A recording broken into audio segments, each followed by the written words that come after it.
बिस्मिल्लाहिर्रहमानिर्रहीम। अस्सलाम वालेकुम। मेरा नाम नौमान अहमद है और आज हम फर्स्ट ईयर के चैप्टर नंबर 2 का एक बहुत ही शॉर्ट क्वेश्चन डिफेक्ट्स और बोहर एटॉमिक मॉडल के साथ आए हैं।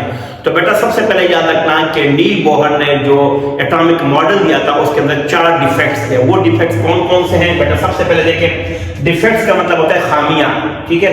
नकाइस क्या है इसके अंदर? नंबर 1 मल्टी इलेक्ट्रॉन सिस्टम, ये हेडिंग है, ये तमाम आपने 4 हेडिंग बना दी। Number 1 multi electron system, fine structure और multiple structure, 3 dimension motion of electron और जीमन एंड स्टार्क इफेक्ट। अब ये क्या होता है बेटा? आपने आसानी के लिए क्या करना है, डिफेक्ट्स की हेडिंग देनी है और आपने 4 लाइनें ये लिखनी है।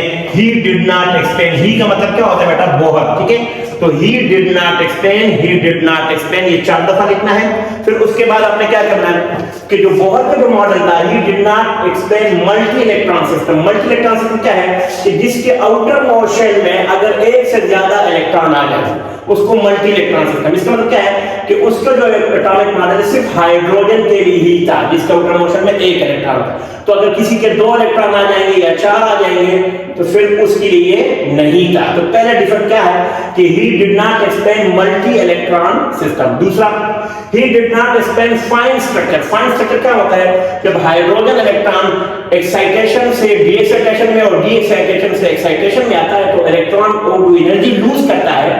उसके अंदर लाइमन, बार्मर, पास्टन, ब्रैकेट और फुल सीरीज की एक अलग फाइन स्ट्रक्चर बनते हैं जो कि उसने एक्सप्लेन नहीं किया।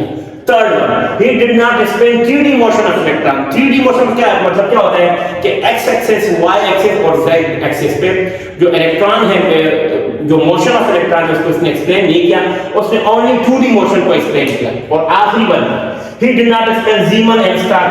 Zeeman का मतलब क्या होता है? effect of motion of electron in magnetic field, in magnetic field। उसमें मैग्नेटिक फील्ड के अंदर अगर हम इलेक्ट्रॉन को डालते हैं तो और नॉर्थ पोल की तरफ जाएगा या साउथ पोल की तरफ जाएगा, इसको जीमन इफेक्ट कहते हैं। और स्टार्क इफेक्ट क्या होगा?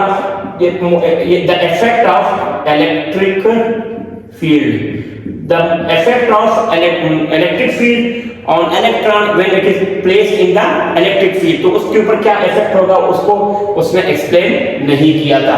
तो ये बोहर के 4 बहुत अहम डिफेक्ट्स थे। अस्सलाम वालेकुम।